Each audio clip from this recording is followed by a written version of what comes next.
여러분, 오늘 제가 드리는 첫 번째 질문은 아주 사소해 보이지만 사실은 많은 분들이 혼자 사귀고 있는 것입니다.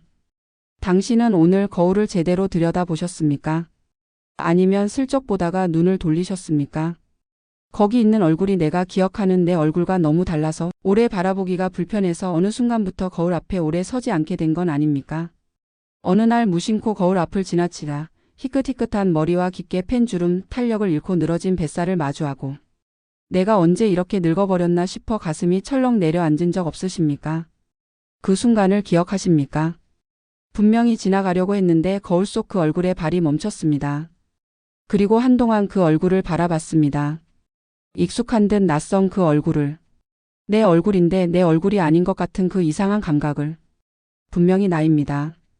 그런데 내가 기억하는 내가 아닙니다. 마음속에 살아있는 나는 아직도 훨씬 젊고 활기찬데 거울 속에 나는 그 마음을 전혀 담지 못한 낯선 얼굴을 하고 있습니다. 그 괴리감이 서럽습니다. 설명하기 어렵지만 서럽습니다. 사랑하는 여러분, 오늘 하루도 젊고 탱탱했던 리즈 시절의 기억은 아직도 생생한데 마음과 다르게 하루가 다르게 삐걱거리고 허물어져 가는 육체의 노화를 견뎌내시느라 참으로 애 많이 쓰셨습니다. 우리는 평생 텔레비전과 잡지에서 그리고 이제는 스마트폰 화면에서 젊음과 아름다움만이 최고의 가치라고 끊임없이 주입받으며 살아왔습니다. 젊어 보이는 것이 곧 건강한 것이고 매력적인 것이고 가치 있는 것이라고 수십 년간 배워왔습니다. 그래서 우리는 좋은 화장품을 바르고 비싼 옷을 사입고 어떻게든 세월의 흔적을 지워보려 발버둥을 칩니다. 그런데 중력의 법칙처럼 무자비하게 쏟아지는 노화 앞에서는 그 어떤 안간힘도 결국 한계에 부딪힙니다. 아무리 좋은 크림을 발라도 주름은 깊어지고 아무리 열심히 관리해도 근육은 줄어들고 아무리 신경 써도 머리카락은 휘어집니다. 그 현실 앞에서 자꾸만 드는 생각. 이제 나는 끝난 건가? 이런 모습으로 무슨 삶이 남아있나? 겉모습이 시들어간다는 이유만으로 내 인생 전체가 초라하게 저물어가는 것 같은 그 지독한 우울감과 상실감은 남몰래 화장실, 거울 앞에서 우리의 눈시울을 붉히게 만듭니다. 그런데 여러분, 오늘 저는 그 서러움에 전혀 다른 각도의 빛을 비추어 드리고 싶습니다. 당신이 지금 보고 있는 그 거울 속 얼굴이 사실은 당신이 생각하는 것과 전혀 다른 의미를 가지고 있다면 어떻겠습니까? 지금부터 그 이야기를 시작하겠습니다. 솔직하게 여쭤보겠습니다. 늙어가는 내 육체를 바라보며 이런 생각이 드신 적 있으십니까? 이제 내 인생의 쓸모는 다 끝났다. 혹은 이 몸뚱이가 이렇게 됐으니 나는 이미 내리막길이다. 거울 앞에서 한숨을 쉬며 스스로를 저주하듯 바라본 적이 있으십니까? 그 마음 충분히 이해합니다. 세상이 그렇게 가르쳐 왔으니까요. 젊음이 끝나면 가치도 끝난다고. 그런데 오늘 제가 소개해드릴 철학자 아르투어 쇼펜하우어는 그 생각을 완전히 뒤집어 놓는 통찰을 남겼습니다. 쇼펜하우어는 19세기 독일의 철학자입니다. 그런데 그가 남긴 말들은 지금 이 시대를 살아가는 우리에게도 놀랍도록 정확하게 닿습니다. 그는 이렇게 말했습니다. 육체의 쇠퇴는 비참한 추락이 아니다. 그것은 무거운 껍데기가 벗겨지는 과정일 뿐이며 그 껍데기가 허물어질 때 우리의 영혼은 비로소 완전한 자유를 얻는다. 처음 이 말을 들으면 어떻게 느껴지십니까? 말이야 좋지라는 생각이 드실 수 있습니다. 그런데 조금 더 깊이 들어가면 이 말 안에 엄청난 진실이 담겨 있다는 것을 알게 됩니다. 젊은 시절의 육체는 아름다워 보입니다. 그런데 그 젊음을 유지하기 위해 우리가 얼마나 많은 것들을 희생하며 살았는지 생각해 보십시오. 날씬해 보이려고 굶주림을 견뎠습니다. 예뻐 보이려고 불편한 옷을, 발이 아픈 신발을 꾸역꾸역 신었습니다. 더 젊어 보이려고, 더 매력적으로 보이려고, 더 좋아 보이려고 끊임없이 자신을 가꾸고 조이고 포장했습니다. 그 모든 것이 타인의 시선을 위한 것이었습니다. 쇼펜하우어는 그것을 껍데기라고 했습니다. 우리를 오랫동안 묶어두었던 껍데기. 당신의 육체가 늙고 힘이 빠진다는 것은 당신이 망가진 것이 아닙니다. 평생 당신을 올가매던 그 허영과 외모의 감옥에서 드디어 벗어나 진짜 영혼의 문이 열리고 있다는 위대한 해방의 신호입니다. 이것이 단순한 위로의 말이 아닙니다. 다음 이야기를 들으시면 이 말이 얼마나 정확한지를 실감하게 되실 것입니다. 계속 들어주십시오. 잠깐 아주 중요한 질문 하나를 드리겠습니다. 그토록 그리워하는 20대와 30대의 청춘이 정말 당신 인생에서 가장 지혜롭고 행복했던 시절이었다고 확신하십니까? 다시 그때로 돌아가고 싶다는 마음 충분히 이해합니다. 몸이 가볍고 얼굴이 탱탱하고 체력이 넘쳤던 그 시절. 그런데 잠깐만 더 솔직하게 들여다보겠습니다. 그 시절에 당신은 정말 행복했습니까? 이성에게 잘 보이기 위해 가슴을 졸이던 그 밤들을 기억하십니까? 남들보다 못해 보일까봐 피가 마르도록 비교하고 질투하던 그 감정들을 기억하십니까? 직장에서, 관계에서, 외모에서 끊임없이 자신을 증명해야 했던 그 소진되는 나날들을 기억하십니까? 쇼펜하우어는 그 시절을 이렇게 정의했습니다. 성욕과 번식이라는 생물학적 본능, 즉 그가 말하는 맹목적 의지에 미친 듯이 질주하던 열병의 시기라고. 이 말이 처음엔 낯설게 들릴 수 있습니다. 그런데 곰곰이 생각해보면 수긍이 갑니다. 젊은 시절의 그 에너지 대부분이 사실은 남에게 잘 보이기 위한 것, 더 많이 가지기 위한 것, 더 높이 올라가기 위한 것에 소진되었다는 것을. 그 욕망이 워낙 강렬해서 당시에는 그것이 삶의 전부처럼 느껴졌지만 사실 그것은 호르몬이 만들어낸 거대한 파도였습니다. 노화란 바로 그 미쳐 날뛰던 맹목적 의지의 불길이 서서히 꺼지는 것입니다. 그리고 그 불길이 꺼진 자리에서 드디어 내 영혼이 고요하고 평화로운 휴식을 맞이합니다. 생각해 보십시오. 지금의 당신은 어떻습니까? 더 이상 이성에게 잘 보이려고 억지로 배에 힘을 줄 필요가 없습니다. 헐렁하고 편안한 옷을 입고 내 마음대로 숨을 쉴 수 있습니다. 남들의 시선에 맞추느라 내 발을 조이는 신발을 억지로 신지 않아도 됩니다. 더 화려해 보이려고 하지 않아도 되고 더 어려 보이려고 노력하지 않아도 됩니다. 그냥 나로 있어도 됩니다. 이 완벽한 자유를 젊은이들은 상상조차 할 수 없습니다. 그들은 아직 그 맹목적 의지의 폭풍 한가운데 있기 때문입니다. 이 편안함은 오직 그 폭풍을 다 통과해낸 사람만이 누릴 수 있는 특권입니다.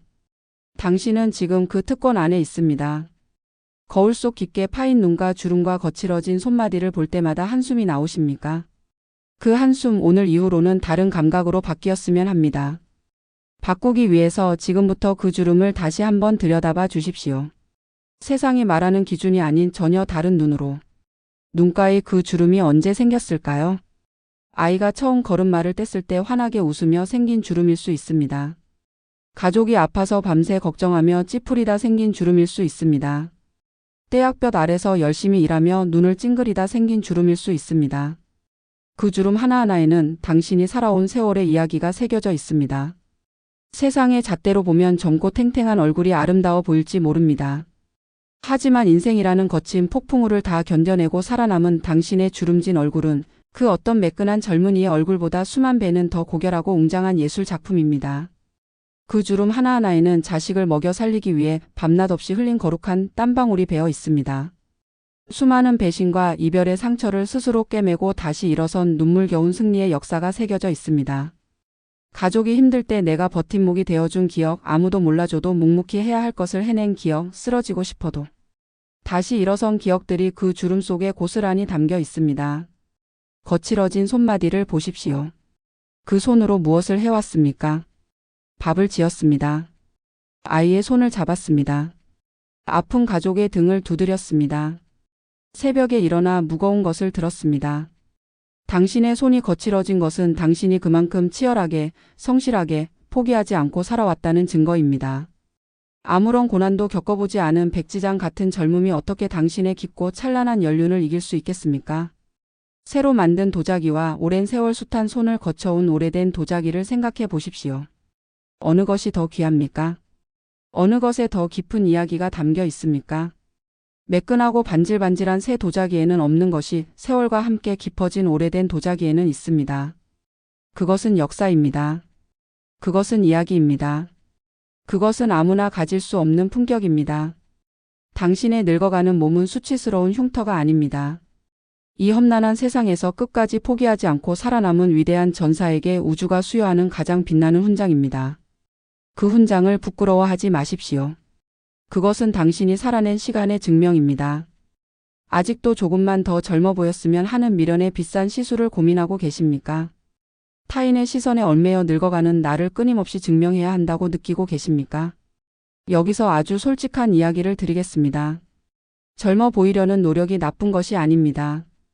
자신을 가꾸고 싶은 마음 자체는 건강한 것입니다. 그런데 문제는 그 노력이 어디를 향하고 있느냐입니다. 나 자신을 위한 것입니까? 아니면 타인의 시선을 위한 것입니까?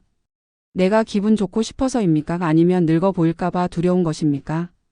두려움에서 비롯된 노력은 결코 우리를 자유롭게 하지 않습니다. 그 두려움이 남아있는 한 우리는 세월이 갈수록 더 조급해지고 더 불안해집니다. 결국 껍데기에 집착하는 한 당신의 남은 인생은 흘러가는 세월을 원망하며 매일매일 패배감 속에 사는 지옥이 될 수밖에 없습니다. 그렇다면 어떻게 해야 할까요? 이제는 그 허름해진 육체의 껍데기를 편안하게 인정하고 기꺼이 사랑해 주십시오.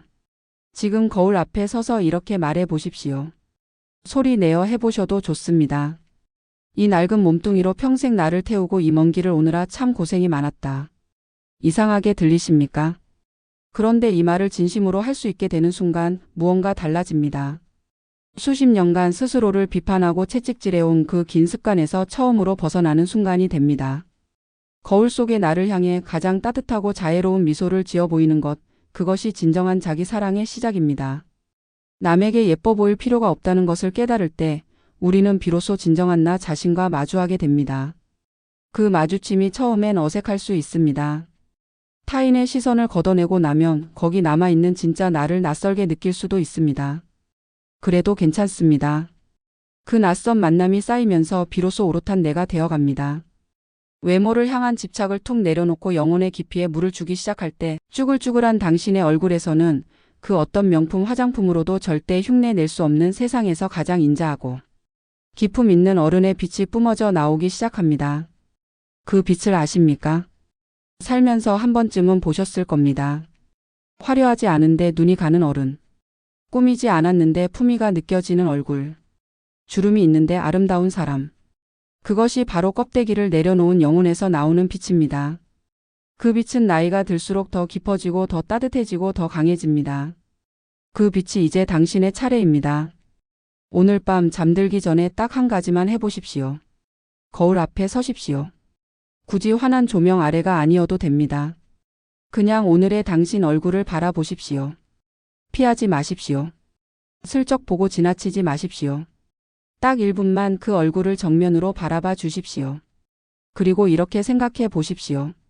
이 얼굴이 지나온 세월을, 이 얼굴이 버텨낸 것들을, 이 얼굴이 사랑했던 사람들을, 이 얼굴이 흘렸던 눈물과 지었던 웃음을 그렇게 바라보면 조금 달라 보이지 않습니까?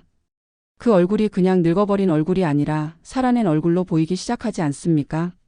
사랑하는 여러분, 오늘 하루도 마음처럼 따라주지 않는 무거운 몸을 이끌고 치열한 세상을 버텨내시느라 정말 수고 많으셨습니다.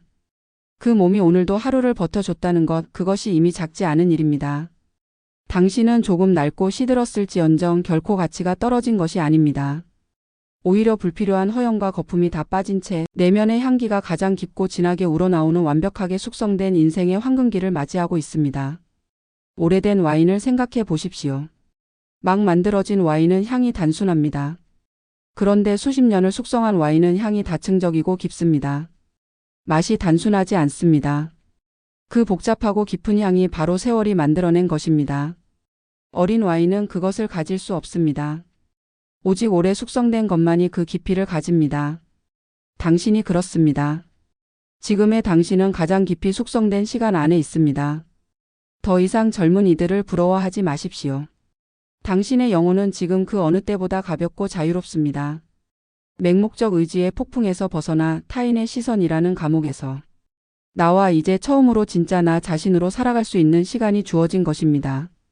오늘 밤은 늙어가는 내 모습을 긍휼히 안아주는 위대한 용서 속에서 육체의 무거운 짐을 모두 내려놓고 세상 제일 달콤하고 평안한 단잠에 빠지시기를 깊이 기도합니다. 평안히 주무십시오. 그리고 오늘 이 이야기가 거울 앞에서 혼자 흘리던 그 눈물에 조금이나마 위로가 되었다면 기억해 주십시오. 인생의 마지막 수업이라는 채널이 여기 있습니다. 이 채널의 이름에서 느껴지는 것처럼 이곳은 인생의 끝을 말하는 채널이 아닙니다. 오히려 인생이 가장 깊어지는 이 시간에 살아오면서 미처 듣지 못했던 말들을 지금 이 자리에서 나누는 곳입니다. 그때는 너무 바빠서 흘려들었는데 지금에 와서야 비로소 이해되는 인생의 문장들을 함께 들여다보는 곳입니다. 거울 앞에서 낯선 내 얼굴이 서러울 때, 늙어가는 것이 두렵고 슬플 때, 이제 내 인생에 무엇이 남았나 싶을 때 이 채널을 찾아주십시오. 화려한 답을 드리지는 않습니다. 다만 그 서러움이 이상한 것이 아니라는 것, 그리고 그 안에 당신이 아직 발견하지 못한 빛이 있다는 것을 이 목소리가 함께 찾아드릴 것입니다. 인생은 끝을 말하는 것이 아닙니다. 지금 이 순간 이 낡고 아름다운 얼굴로 조금 더 따뜻하게 살아가는 것입니다. 그것이 인생의 마지막 수업이 이 자리에 있는 이유입니다. 인생의 마지막 수업은 당신의 가장 서러운 밤 옆에서 언제나 이 자리를 지키겠습니다. 오늘 밤도 편안한 밤 되시기 바랍니다.